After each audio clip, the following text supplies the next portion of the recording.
Hey everybody, Michael Wheels Parisi. It's How Not to Bomb the podcast. How's everybody doing tonight? Hope you're well. We got a great show.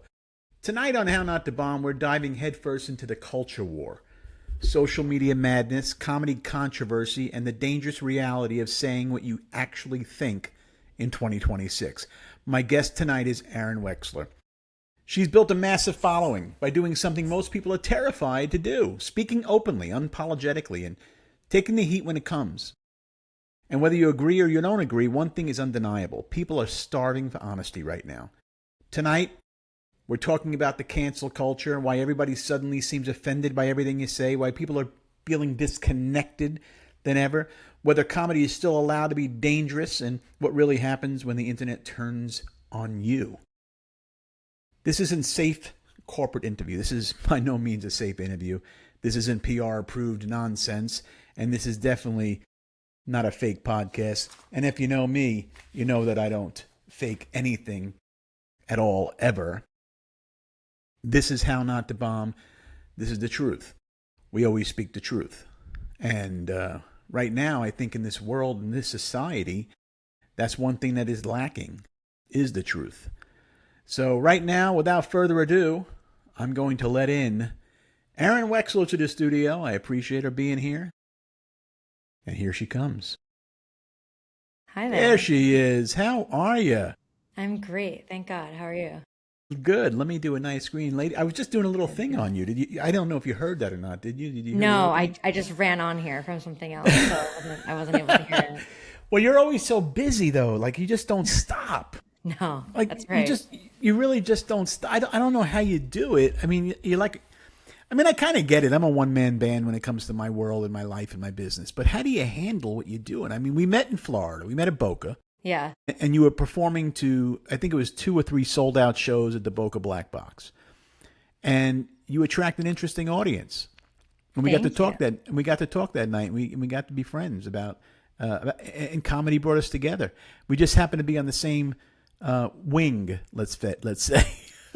That's right. That's right. I remember it was the highlight of the night. We had a really nice chat in the green room. Yeah. And yeah, I mean, if you want to know the psyche of why I do things and why I'm always busy, I'm sure it would take a lot of time to unpack, but I'm excited. You know, what's funny is Well, I was yeah. thinking about when we met, and there was a very fun bomb, I could say, from that night, but I'll let you guide the conversation to get us there. Well, and that's what I want to know. So you've been doing comedy how long now? In stand-up. I don't want now, not what you're doing as far as in your other world, but Yeah. stand-up. I always say stand-up is separate than everything else, but it brings everything together.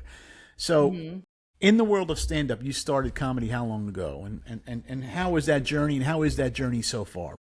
So I was told I shouldn't tell people. I'm going to tell you though, obviously, but Okay. I was told by many people, not Right. like Well, you- agents or managers or anything, just like people in the space, they have said to me, don't tell anyone how long you've been doing this, because I only did my first set. I got up on stage and held the mic in September. So it has Wow. been 8 months, not even 8 months Not since I e- did my first set. I got to be honest with you, Aaron. I really, I'm doing comedy a long time, 38 years. And when I watch your set when I watch you on stage now, I would never think 8 months. And to be quite honest with you, I'm being honest. I have nothing to win or lose here to tell you the God's on it. And you know I speak the truth. I know you do. I know. 8 months is not fathomable. But I think really, and I think you shouldn't say how long you've been in, other than tonight, you know, and that's fine. But you know, you're very polished. You're very in control of what you're doing. It seems like you're intimidating, to be honest with you. Do people find you intimidating? Yes, that's a word I've heard used before when talking about me. It's Now, actually how it's is that? something I'm working on. It's like I'm trying to figure out how to not. I mean, I am who I am, right? We are who we are, but how do I show the part of me that's softer, more vulnerable, that makes people open and not afraid of who I am Right. standing on the stage? Because the feedback I always get from people is that I'm very confident on stage as well. Well, no, that's a good thing. I like the confidence. I think that's. I'm not talking about on stage. I got to tell you, I've had a couple of podcasts. I've had some very successful people on my show. I was actually a little nervous to wanting to talk to you tonight. To be honest with Really? you. You shouldn't be I nervous. got. I'm not that I'm nervous. I shouldn't say that in a bad. And I don't mean that in a negative way. But I'm like, you are a very confident person, and you really know what you're saying, and you're really sharp at what you're saying. You don't hold back. So I'm like, well, she's fast. And I did get the name Wheels because I'm pretty fast myself. That's how I got the name. But you're quick. And I'm like, well, still got it in me. Let's see if we can pull this one off. And I feel you'll be fine. You'll be fine because I like you. Well, I'm very overconfident too. I know I'll be just fine. I just figured I'd say that. Humbled me out a little bit. Yeah. No, thank you. It's like, no, keep going. Like, can I hire you just like when I need the confidence boost? Are you around? How do you deal with that in the social life when you're not on stage, when you're not in front of the media, when you're not on social media, and you just want to be yourself for the day, and you want to go out and just meet people and just have a normal cup of coffee with some normal people without always trying to be on? How do you handle that? It's a good question. What's funny is I think I've always been on, even when I wasn't doing this. But now even more so on because now I get recognized publicly everywhere. It's becoming very frequent. So it's a very different life now for sure. Yeah. I was like eating a chicken salad last time I was in LA, sitting on a bench somewhere between, I had to leave an Airbnb and then I was heading to a podcast and I had 45 minutes and I'm just like stuffing my face with a chicken salad and someone comes up to you and you're like, it's kind of awkward to like, not to like always be on. Right. So the answer is honestly not doing that in public. Like the way to be off is to be in private with friends that I already know. How do you handle that? And do you have friends that think and think the opposite of what you think? Yes, I have a lot of friends on the other side of the aisle. I would say not like in the same way I'm not all the way on the right. I'm not like a neo-Nazi. Like I don't have friends who are leftists or Marxists. I don't do that. But, I have many liberal friends. I was just with a bunch of them over this weekend. And those friends are very supportive. They'll call me and they'll say, love how viral you're going. Hate what you're saying. Hate it. But love how you're doing. But they still love you. See, that's great. Yeah. And I love them. And we have a normal conversation. I mean, I'm from New York and hence the Yankees hat. I'm a Yankees girl. And I spent my whole life surrounded by liberals and I understand them. I think that also my goal in a lot of my comedy is to make everyone laugh. My favorite person to make laugh is a skeptical liberal in the audience. And my favorite position, if I guess some people watch this on video, some will listen to it, but my favorite is when they throw their hands up in the air and they're like, because this is the concession that I said something that you admit is true, even though you hate that you're admitting that it's funny and that like the truth of that joke is getting to you. That's my favorite thing to do. Well, in the world of comedy now, when I started comedy, everything was, you could say whatever you wanted, pretty much. Nobody, we can go on stage and say, the guy's a fucking retard, and then we can get away with it. Yeah. How do you deal with the cancel culture now and the self-censorship? Comedians are censoring, they're canceling other comedians who want to speak there. How do you handle that? I'll break the illusion of the magic that we create for people a little bit of what happens. Because we go on stage and I'm sure your audience has heard you speak about this, but what we do is like we perform, right? And we're there to entertain and to make people feel good and to make them laugh. And we could have had the worst day ever and you get up on that stage and it doesn't matter and you're there to make everyone feel good. And so it's not people's responsibility. Like, I mean, I think of it sort of as ballet. It's supposed to look effortless, but there's so much going into it. Right. And it's not for them to deal with the fact that there's a lot we have to do behind the scenes.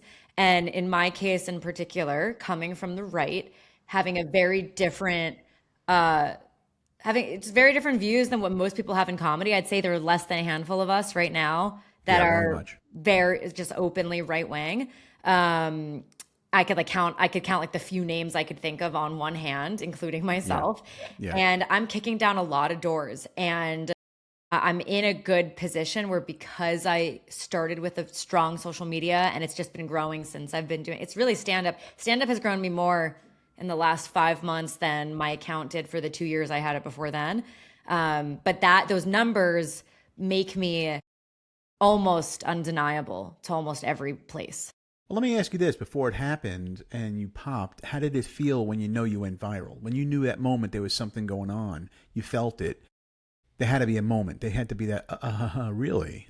How did that feel? And then you mean like the first time I went viral? Yeah, when you went viral and you became like this, you became, went from one extreme to the other so quickly. And, did you have a fear at that point? Did you say, wow, I mean, now a lot of people are following me. A lot of people are liking me. A lot of people are hating me. Do you have a fear there? And how did it feel to you when you saw that? How did you prepare for it? So it's not a life I ever expected. I was never the person. I was working in tech before this, and before that, I worked in finance. And when I was in tech, people would say things to me like, "Why don't you found a company?" Because I was always the first business hire, and I would say, "I don't want to be the face of it," or like I really loved politics, and I would say, "I want to be the chief of staff, like the brains behind the president. I don't want to be the face." Like being the face of something was never ever the goal, Right. not even like the pipe dream. But I was always an ideologue. I was always who I am today, which is being the voice for other people. So I was the only outspoken Republican. We used to use that word before rhinos came along, but I was the only outspoken Republican in my prep school in New York City in middle school. So I was always the person that So you've always conservatives been would that come up way. to and whisper. Yeah, I've always been that way.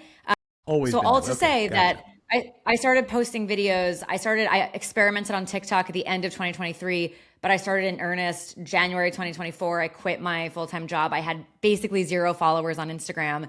And I said, this is the time, because I'm not someone who cares about what people look like. When I just care about the ideas. So it happens to be that almost everyone I was listening to at the time was a guy, and listen to like male podcasters, and that doesn't bother me. But I realized that there were some people who might need to see what I've called myself liberal passing. Like I'm liberal passing. I look like a girl that would vote for Kamala, but like that could have been me. And so I thought, let me show people that you don't have to be the Nashville blonde cowboy boots country Republican. Like if that's not your culture, that's okay. You could be a city girl and at the time I would say like you could be a city girl that goes to Casa Cipriani and votes for Trump, Right. and like that was I the mean, goal. you have this way about you. I've seen you out there shoot on the gun range shooting, packing it in your luggage, going across the country. Yeah. I mean, you're not just saying you do it. You do it. You just do it. You don't say you do it and then make believe. You're actually living the life you say you live when it comes to Yes. that. How do you handle the comments and the criticism? How do you handle the hate comments? I'm sure you get hate comments. Yeah. Yeah. And so, and I guess like to finish answering your question, because I took us away a little bit, but the point was that it's because I did this for very ideological reasons. And I didn't Right. do it to be called pretty. And I didn't do it to become famous. I did it because I thought we were really at a juncture in time for our country where I was really afraid of where things were going, where it was like the pronouns police. So like, there was a whole thing going on that really scared me.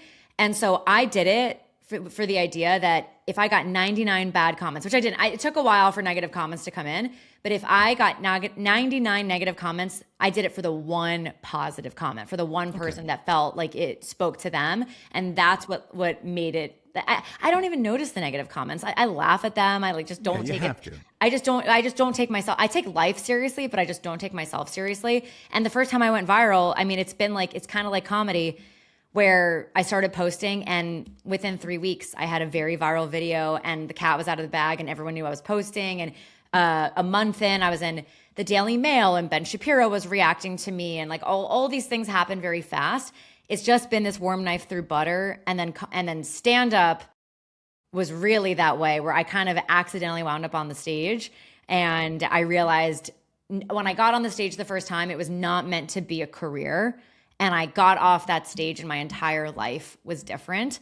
But to answer on the haters, like, I'm okay. I don't know. I've always had to be independent minded. I was the only Republican in my New York City prep school. And it doesn't mean it's easy, but it's easier than conforming to what I don't think is true, and to not I hate to say living my truth. That sounds so liberal, but like it's the easier path is to just be genuine and to be who I am. So the haters, That's like, interesting. Yeah, that's fine. You're handling it that way.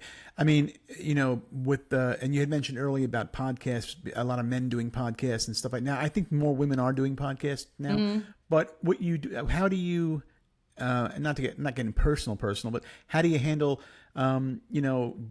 the social relationship scene, with a masculine male, or being, you're very, I would say you're very alpha in a sense. Mm-hmm. How do you handle that? Is that a clash? Do those collide? No, I mean, I love men. I'm not like the liberal feminist that despises men. I get along with men really well. I've always had, if a woman doesn't have female friends, she's problematic. I have lots of female friends, but I also have a lot of very close male friends. And Right. I mean, my whole life has been, growing up, I was in the math and science classes, like the honors classes.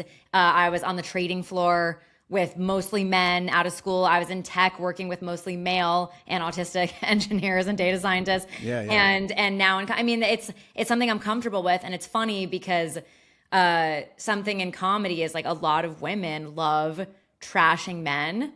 And that is not something that I do. That is not what I do. No.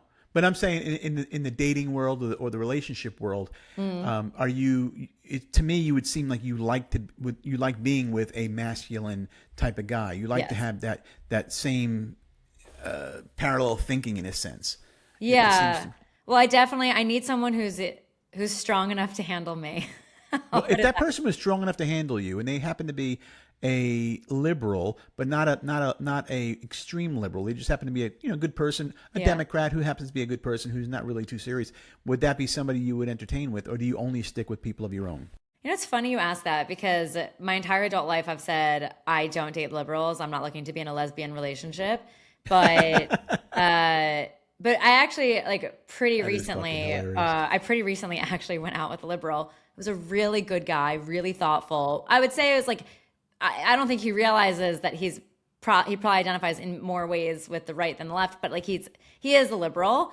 In the same way, you could have Republicans, you could have conservatives who are not good people, and they're conservative for the wrong reasons. The thought process is not something I can respect, but still, it's hard to think that that you can't vote the right way, and that there's something logically that's stopping you at that very end of that trail of thought, versus someone who might define themselves as independent, or even they could even call themselves liberal, but I have liberal friends that voted for Donald Trump in 2024. To me, if you couldn't vote for Trump in 2024, that's really difficult and hard. I don't know that I could trust your values, Yeah, I agree with you there. So, I think there has to be some medium. There has to be a medium. Yeah. But if you were a liberal that voted for Trump, I would say now, I don't know, perhaps. Right.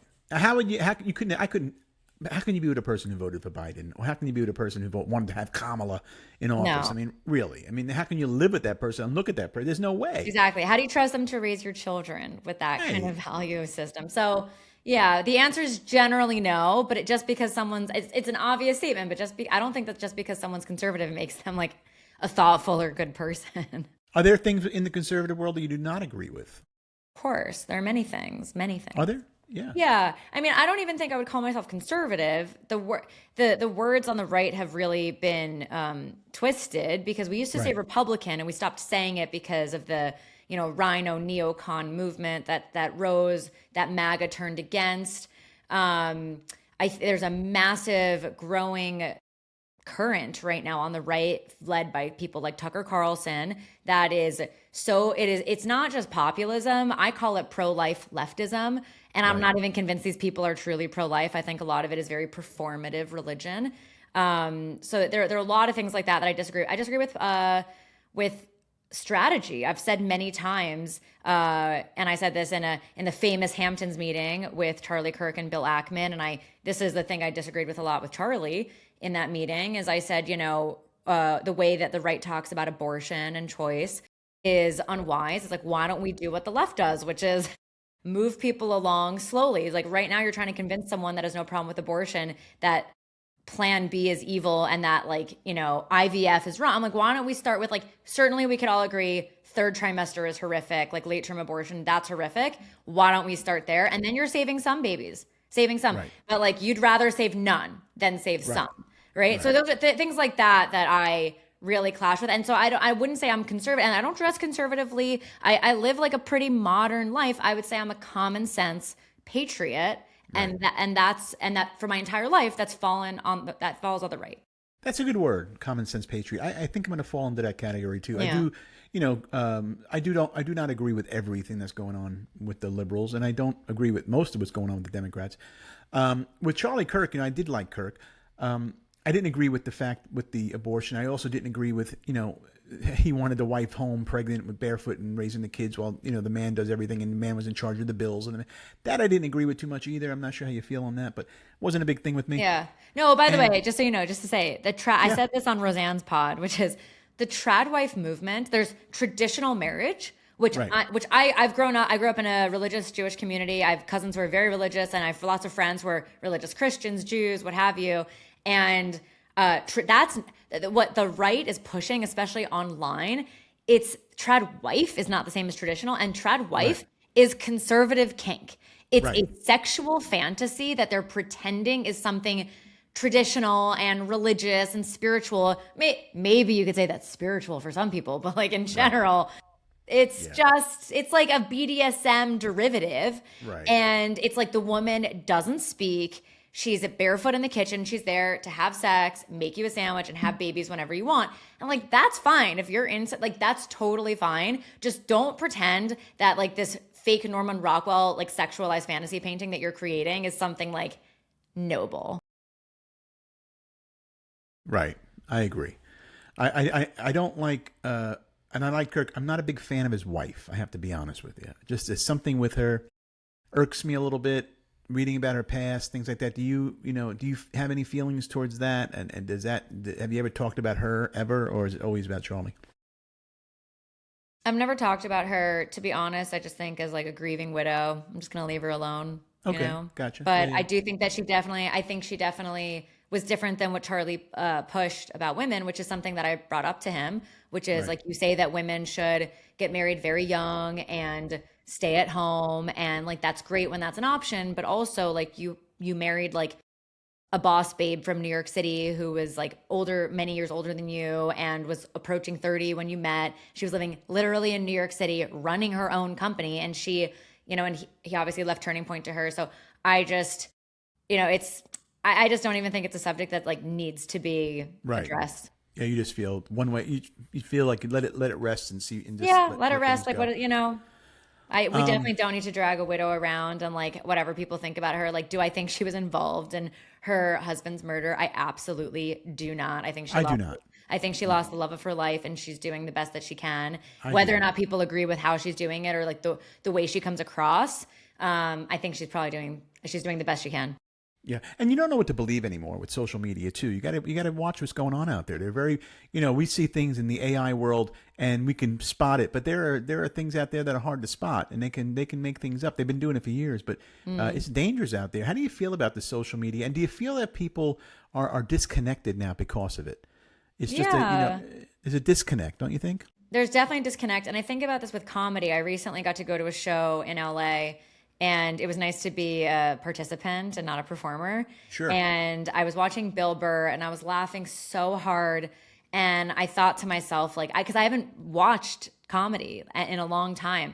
And I honestly, I wasn't a big consumer of comedy before I started doing Right. this. I just like kind of, but the way I felt, I thought to myself, you'll never laugh like this and this hard watching the exact same clip from your phone. You Right. just won't. It's The just a only way different to game. experience this is in person with a crowd where the laughter bounces off the walls and off of each other, and you're all feeding each other.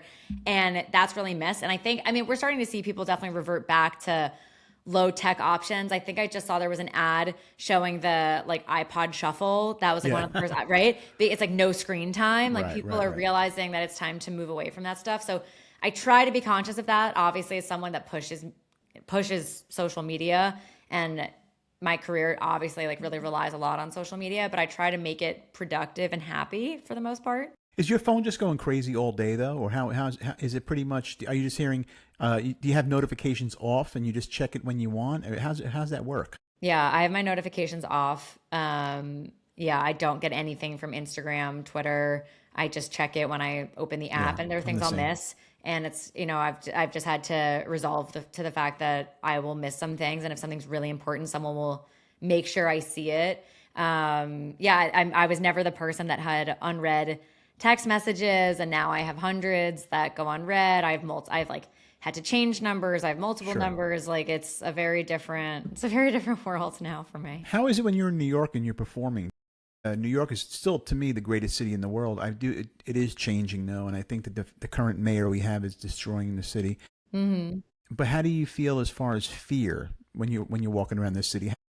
How do you feel? Do you feel comfortable? Do you feel uncomfortable? What is your take on it? Because you're there more than I am. I mean, I feel safer now than I did when I left, because when I used to live there, I think there's something different about being in that every day Sure. and being in the grind and being frustrated and getting taxed by New York and just and because I go in really short spurts, life is nicer. I will get Ubers more than I would if I were living there. Because when you're Okay. living there, it's unsustainable. You can't get Ubers out, it's so expensive. Right. But when I'm Yeah. there for 3-4 days, I avoid the subway as often as I can. So Yeah. and also some of that is just by having the balance of being in Florida, where I arrive in New York in a much better equilibrium state than when I was living there. How do you feel about Mondami? What he's doing, Mondami? Do you feel that he's not going to? Do you think he'll play it out? Do you think he's going to end up getting out of there? It's tough to know what he'll actually do because he's never really had a real job before. So it's a question of how smart the people are who funded for him to get in. The man is an anti-American Muslim. 100%. And there is a concept called taqiyya in Islam, which is you're allowed to lie for jihad. And so this guy pretending to be progressive and pro LGBTQ plus whatever, like that's all fake. The question is we'll just see how far he goes with it. But it's really sad. I'm a New Yorker. I was in New York on 9/11, and to watch the city, like I remember that. I remember going to my internship at Goldman. I worked at Goldman Sachs for my finance years, and I remember having a really hard time looking out the window at the gym there because it overlooked the memorial for the Twin Towers. Yeah. But like we didn't go down there, and I'm glad the city rebuilt it, and now I go there and I don't think about it, which is like good and bad. But like that's how affected we were as New Yorkers, that in 2014 during my internship, it was difficult. I felt disgusting running on the treadmill in that gym overlooking the memorial because and now we have Mamdani, right? And it really does take one generation to forget everything. Where do you think the leak happened in this country? When do you think they came in? I mean, I have my thoughts on it also. I mean, I feel during the Obama time is when it really started leaking and getting all this more radicalized over a slow period of time. Do you feel? Yes. Is that I would agree with that. Yeah. I think under Obama, you mean Barack Hussein Obama, our first gay president. I love when you say that. Yeah. It's my favorite. It's like, I have to say his name with that. There's no, it's my tick. But I know I agree with you. I remember, I know this is silly, but my friends in college and high school laughed at me because at the time I was saying that Obama was trying to cancel Thanksgiving. And if you notice, even today, as soon as Halloween is over in all the stores, everything changes to Christmas, which is obviously Christian, but it's also like kind of, at this point, like this like national holiday. And like They a lot of skip it's not as Thanksgiving. it's like religious and not, but it like skips Thanksgiving because the man just hated America, that there's just like no thing. Like it used to be that you'd go to CVS and there was like Thanksgiving decorations. And someone could say, yes, obviously maybe they decided that like for economical purposes, like for whatever revenue, like it made more sense to do Christmas earlier. But I just remember under Obama, just like passing over Thanksgiving and everything just kind of getting rushed through. And like he did, I mean, Dinesh D'Souza at the time wrote a very good analysis on Obama's like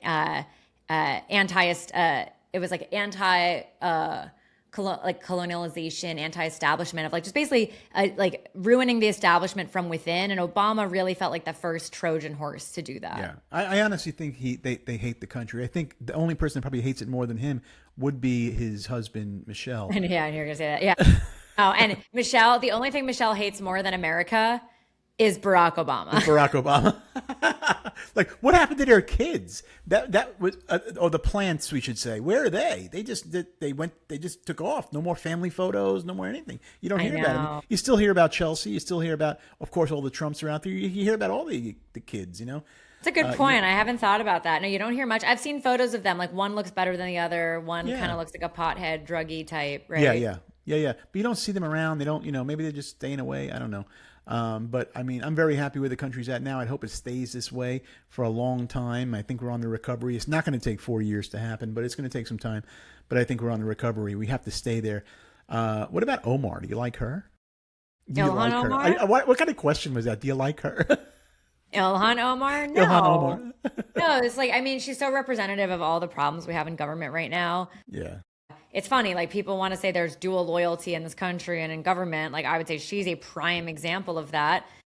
My favorite thing about her, though, of like the lore behind Ilhan Omar, is not even that she married her brother for citizenship so he could get it, and the fact that she's now on her third husband, but she was cheating on her second husband with her current husband while he was her campaign manager, and she was funneling all this campaign money to his consulting firm, and now they're together, and the books of their company went from it had a $30 million valuation. And if people saw that there was a lot of attention drawn to it, and all of a sudden, the company's not worth anything anymore. It was just an accounting error because, they're not using Jewish accountants. So I'm sure that's what happened. But I mean, the woman is like, it's like beyond, it's like everything that's wrong. It's like corruption, Islam infiltration, everything. But yet she's still there and no one's doing anything about it. That's what bothers me a little bit about the administration.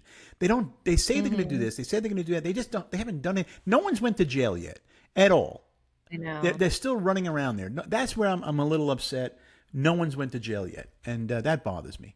I wish they would send on the one somebody. hand, I'd say on the one hand, part of me wonders if they chose to not arrest certain people like Fauci, because they wanted the country to just move on and look at the future. Like, I thought Trump did a very good job in the campaign. I was worried he was not going to do this, but he didn't talk about 2020, the election, like how he should have won. I was really, because that was a talking point for a long time, and he just focused on the future, and I was very glad, and I think other people were also happy about that, and it obviously worked.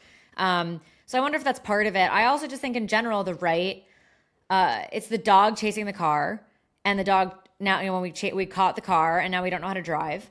And the right, I think, sometimes prefers to lose because they just like complaining. They'd rather lose. Yeah. I feel like a victim of my own party, but they'd rather lose because then all they just do is point fingers and they don't actually get things done. And you have to call a spade a spade. The left is very good at governing. And I'm not saying the way they govern is good, but they are effective at governing and pushing their agendas. And the right is not.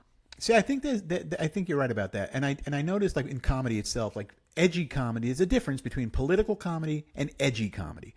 Political comedy, either you're I think you should either be a political comic the whole way or an edgy comic the whole way. I feel you have a great mix because you do get political, but you're very edgy. But you can go edgy and not get political, and that's very difficult to do because most political comics will stay on just political only. Yeah, but yet edgy, you'll go both ways.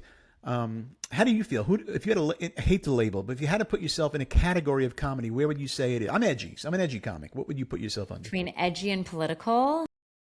Am I allowed to say cultural? Edgy, political, normal. I mean, are you not normal? I'm not going to say not normal. Sorry, I'm not normal.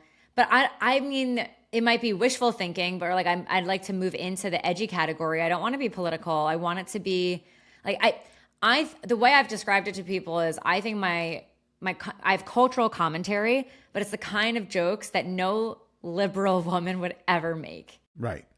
So I don't think that's political. Like I've even had jokes that are inherently almost liberal, almost left-wing jokes, not right-wing jokes. Like I had a joke about, it was during the Winter Olympics and they had the biathlon, which is when you ski and then you shoot a rifle at the end. And America didn't even medal. And I said, I can't believe we didn't medal with the one sport that has a gun in it. But I bet we would have gotten gold if the course were in an elementary school. I agree, yeah. And I like don't. That is not a right wing joke. That is just like a cultural commentary. So I'd but say it's that's funny. edgy. Funny is funny. Funny's funny. Funny is funny. I think I would put you. I would say more edgy, even though But edgy nowadays happens to be some things that are political. But you don't get too political. You just talk about things that are in the news. You're edgy. But it really bothers people. There's a club. I told you about it. But I have an update for you. I'll tell you after the show. Yeah. But a place that we discussed where I was not allowed back because a leftist server was triggered by my presence, and the manager didn't feel like dealing with it, and so they said I wasn't allowed back, and it has been resolved. Not because of that manager, but because I have an agent now, and the agent went directly to the owner of that club. Very good. And the owner said, I don't know why that would be an issue, and so I will be going back. But and by the way, the person who was triggered, I didn't make any jokes related to their identity, whether they were whatever their sexual identity, their skin color, whatever. Like none of my jokes had anything to do with them. They were triggered by the fact that they saw that I wasn't in their box of wokeness. Right. You didn't fit in their world. But and I'm not going to mention the club, but I think you and I had this discussion. Is that the club? Yes. Okay, This is very yes. good. Okay, so now you But can go. for everyone listening, you should know that Will said he was not going to go back to I stand in did. solidarity with me, Yeah, which is fuck 'em. a real stand-up guy out of just the principle of them. Because they didn't say I wasn't funny, because the liberals were laughing. They loved the Right. set. The liberal comics loved the set. But it was the fact that I was told a staff member was offended. And you're Right. not allowed, like, how do you work at a comedy store and get Wrong. offended? Yes, it's the worst thing they could have done to do that, and the manager should have never. And would not go back to the club, and I still might not. I don't know. I just Yeah, the fact that it was even an issue. I had to. So this is the part that people don't see. Like when this is happening, what I'm doing, the fact that I've been banned from a place for months, and it's only because of my social media presence. The fact that I will kick that door down and I will keep Right. kicking until it flies off. Like, someone else. You know what? 99.9% of other comics would do in my position. They would. They wouldn't talk about the things I talk about. No way. They would just hide it. They would hide their politics to just get through Absolutely. the door and get their stage time. And I'm not doing that. You don't worry about getting blacklisted. Like you don't care, and that's the attitude you have to have. Kathy Griffin, I know Kathy Griffin for many years. I never liked Kathy. I mean, she was a nice person back in the day when she was normal, somewhat, but she has hate. See, you're not doing it out of hate. You're just pointing out things that people might be missing. She does things out of hate. So I mean, you can't even consider her. I don't consider her anything anymore. But you don't have that in you. You don't go up there, and I think that's where the left world, they hate. They're always hating. They're always bashing. They're always wanting to hurt somebody.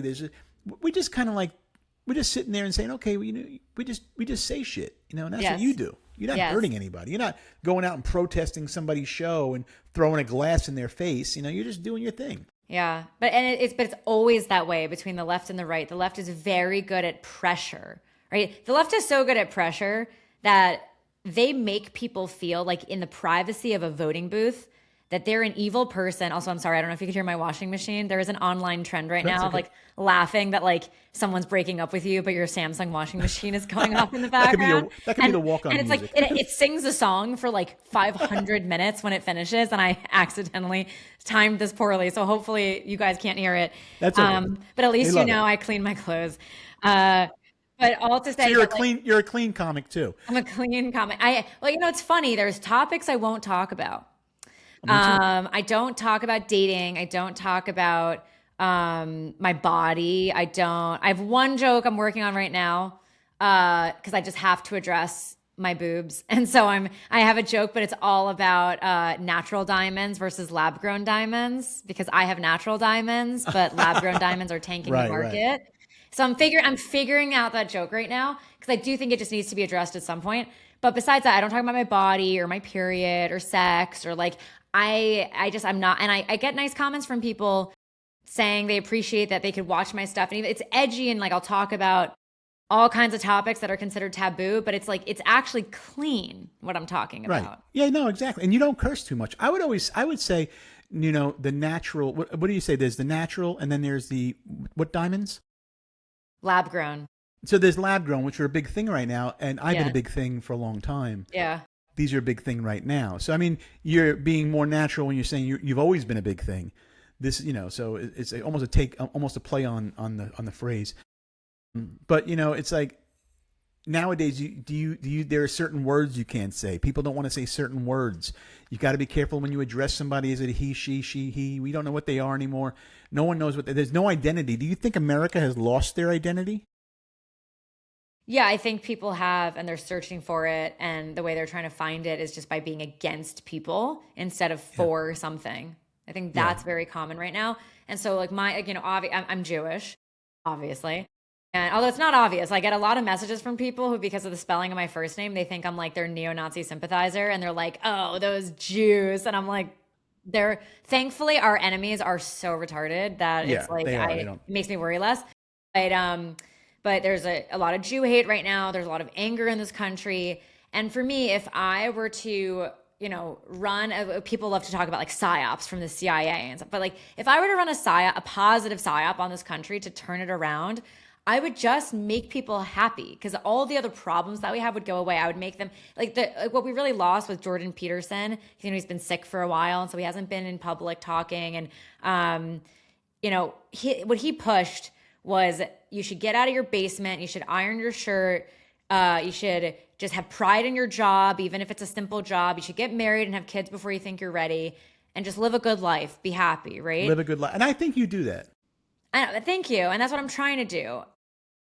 And I think there are a lot of people, whether it's on the left or the right, and the right has plenty of people right now like Tucker, where they look at people and they say, you should be angry about your station in life, and you should feel like a victim, and you should sit in your mom's basement and sit in your own filth and not improve and not get better and not go to the gym.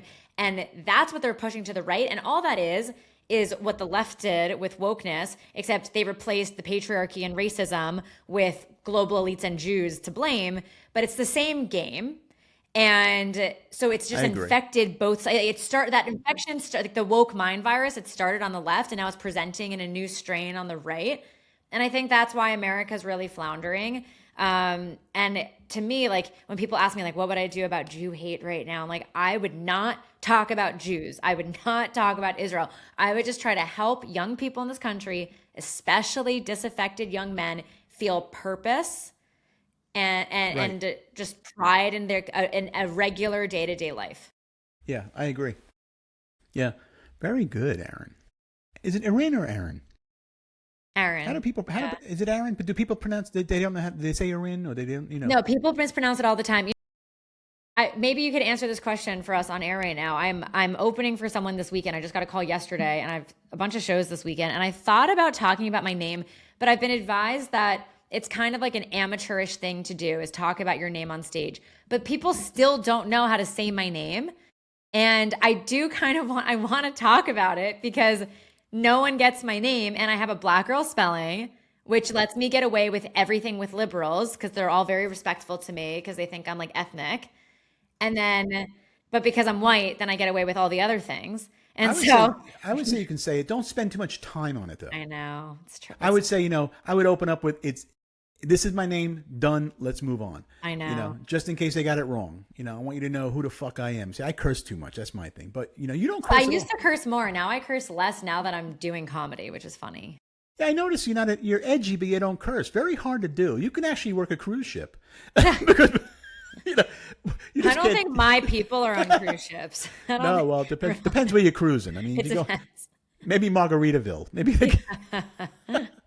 What do you got planned for yourself? What's going on now in your world? What do you got going on? So you got an agent now. Very, very nice. So happy to hear that. Thank you. Is this someone we could talk about, or you don't want to mention who the agent is? I can. I mean, people can. Generally, I'd say the best thing though is because I don't want to like overwhelm his inbox with people. Right. Like the best way to be in touch about things and to see my tour dates is to go to ArynneWexler.com. And if you know how to spell my name, it's very easy to find me, but it's Arynne. But you could find my tickets there. We're adding new shows. Because this has all happened so suddenly, the calendar for a lot of places was already full. And so we're getting dates where I can.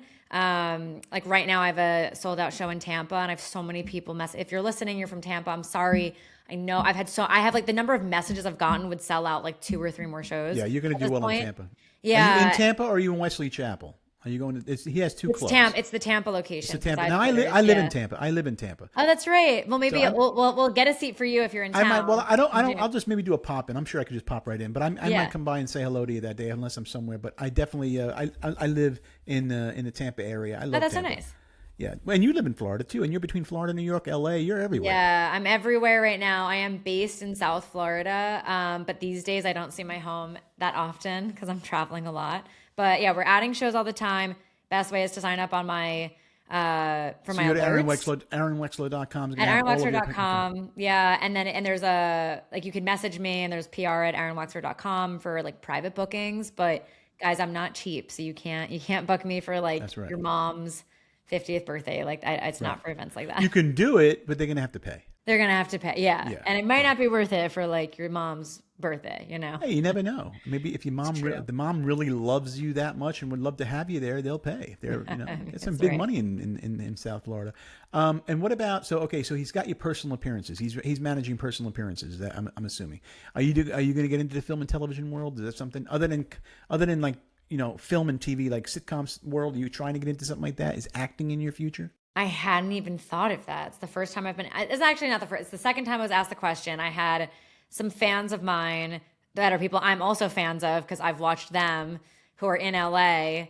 When they followed me, they asked me if I wanted to be on the Netflix show Nobody Wants This in a Yeah. cameo. Yeah. But I hate that show. And I said I'd only be on it if I could correct the record on all the things they got wrong about Judaism. And so they Okay. were like, yeah, we're going to pass on this cameo. Which I expected. I basically said fuck no to that. So Right. I In do other curse, but words, I was like, fuck no while I do that show. you made it Unless very like, hard for them to say yes. yeah, I made it very hard for them to say yes. That's a good way to say it. Yes, Yeah, that's if right. But they no, would have said yes, you would have said okay, and you would have done your thing. yeah, no, but no, But at this point, I have a lot of work to do. I'm getting the reps in. I'm trying, and it's something because I know the title of this is How Not to Bomb. how not to bomb? Yeah, But something that I'm embracing is that I'm going to bomb. And what I like showing people, I'd rather not bomb. I'd rather make people laugh and have the right. jokes land and have them be totally entertained the whole time. But I know that's not realistic and that's not always going to happen. But what I'm doing is pretty different than how most comedians are approaching Correct. comedy, Right. where people will work on their act for years and they don't release anything. That's why crowd work is so big right now because it doesn't, give away your jokes. And I have surplus mindset, not scarcity mindset. I'm gonna write more jokes. Sometimes like I know when I'm working on a joke that I need to work on more. I want to improve it. I want to hold on to it. But I just posted a joke last week. It went over so well with the audience and their reaction was so outrageous that it was my first time ever telling it on a stage. And I clipped it, posted it online, it went viral, and it was like my first time really saying the words out loud. Yeah. And the point is that I'm okay with being imperfect, and I'm okay with taking the risk, and I take risks in big places like on big stages, opening for big people, and it's telling the joke for the first time because I'm not here to play it safe, and I'm always working on stuff for the people who are there. I'm not going to just give them my canned 10 minutes. It's that it's always changing. That's why I often am holding a piece of paper, have a notebook because I'm totally changing the order and I'm adding new lines As you all the should. time. Yeah, Well, and I think that there's something really honorable about public pursuit. And that's all of comedy. What we're doing is very public. But I think it's good if people see that I fall flat on my face sometimes. of course, it That's makes you. okay. It shows you that you're a real person. I Yeah. mean, a lot of comedians starting out in the business, and I write about it in my book, How Not to Bomb. They start out much like the first day they go on stage at an open mic, they do very well, and they go, "Oh my God, it was great! I was so excited! I couldn't believe I did well, actually. Oh, and they love me." And then the second time they go on stage, they bomb, and there's a reason for that. There's a method, because the second time they're trying to be the comedian. The first time they were themselves. So I say, so once they start trying to be the comedian, they start trying to act, look, feel, walk like, move the mic. What do I do? Hey, hey, Mr. Comedian, what you do? And they're not being themselves. And it takes about 10 years for them to find themselves again. So they lose themselves after the first night because they want to be Mr. Comedian or Mrs. Comedian. And then all after that, they can't figure out why they're bombing for another 10 years because they haven't found themselves. They lost themselves the first night. So always stay who you are and remember why you're there.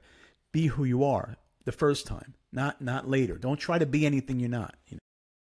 And you're gonna bomb. You're gonna have nights where you bomb, but you have to decide you don't.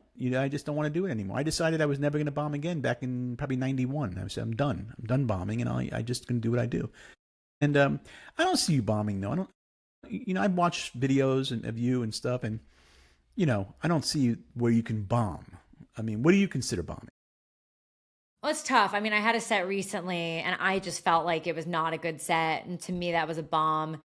And I had a friend in the audience and I had a camera guy and they both were like, that's not bombing. Like people did, like, it's not like there was no laughter, but just like there was silence where there should have been laughter. It's like, like awkward, like just didn't connect with the crowd. And and it's funny though, because I've had nights where I'm at some shitty bar in Miami doing stand up, but my mindset is let's just go and have fun, and no one laughs because it's a lot of things in Miami, especially. It's like it's awkward, it's empty, so it's like it's hard to get people like really laughing out loud because when you're in like a small group, it's like they're like nervous to like actually laugh.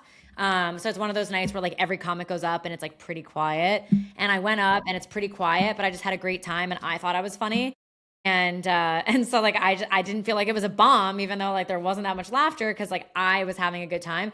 So I do think for me the mindset is definitely like, did I think I was comfortable and I was doing my best? And then like if I think I'm comfortable, then it doesn't really matter what the laughter is. Like I've had jokes where I say it the first time, it gets no response, silence. I used to have a sort of a ritual. The guys up at Sad Man in Boca. Sure. So, and I think they just closed. I don't know if hopefully they reopen because I know there was like construction and stuff. But I would go to Sad Man up in Boca to practice my sets before going to do a big set in New York.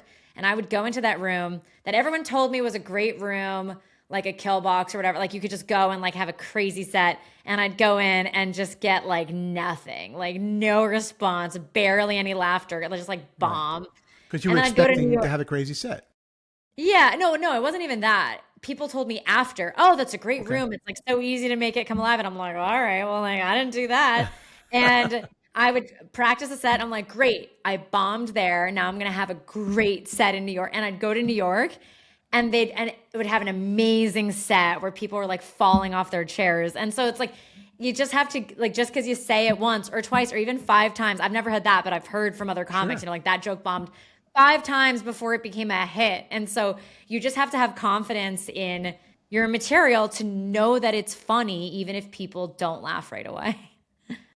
Every 10 people that laugh at you in a room, so 100 people, 10 people laugh, you're killing. Because every 10 people is 100 people in the theater. So you figure, or a big setting, every 10 people. So if your joke works in front of 10 people, you're going to kill somewhere where there's a huge crowd. That's always been the rule in comedy. I'll keep it in mind. I have higher expectations than that, though. Well, of course, because you set those high expectations. Yeah. You're very confident. You're very sure of yourself. And there's nothing wrong with that. I think that's where you don't ever change that part of you. I mean, it's nice to be, I always say, be humble, but they should fucking know. But be humble. Yeah. But they should fucking know. That's what I always tell them. I had a great time talking to you tonight. Did you enjoy doing How Not to Bomb? I hope so. I mean, I was anticipating this show. No, it was terrible, and I will never return. No, this was a lot of fun, and very thankful to count you as a friend. Yes, in this space. 100%. And I'm really, I'm so excited about watching your journey in this you. world. You know, now that I'm kind of semi-retired and I'm watching, I'm excited about certain comedians. You're one of them for sure. And I get excited when I see something refreshing out there, and I think that's where you are right now. And I get excited every time I see the followers are up and up. One minute is 750, then it's 8, and then she's going to hit that million mark soon. And I watch it, and I watch your act, and I watch your set, and then I just love it. I just love what you're doing as a person, and you're the person who really deserves it. So I mean, there are people out there that fake it. I don't see fake in you at all, and I think you're going to keep on going. I wish I knew how to fake it. It would help me sometimes. Well, men can't fake it. Women can fake it. Yeah. I don't know what you're talking about. What?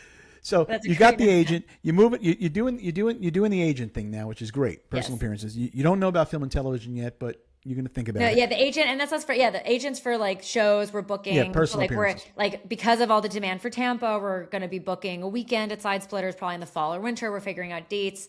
So things are happening. I'm working on a longer form show. Like we're thinking about ways to do that. I have some ideas. It'll probably come after the summer, but the best way to keep up is to just follow me on Instagram. And see the updates. Yeah. And of course, ArynneWexler.com. That's right. You're not the Facebook too much. You don't do the Facebook thing too much. No, I have a lot of impersonators on Facebook, and it's something that I truly just don't have bandwidth to deal with right now. So a lot of people are making some good ad money off of me right now. Okay. I am on YouTube. I am TikTok? trying. I'm not on TikTok. I'm technically there, but I got super shadow banned when I first started posting for saying things that, like there are two genders in the world, like it was crazy. And so they shadow banned me really fast, and I'm in TikTok prison. But I'm also starting on Snapchat, but I've been really bad. I haven't not really been uploading, but I was in their offices and they're trying to get me to post. So, but I think anyone listening here, Instagram and YouTube are probably your safe, and Twitter. I'm big on Twitter as well. Well, this airs, of course, is on YouTube Live and Facebook Live, actually.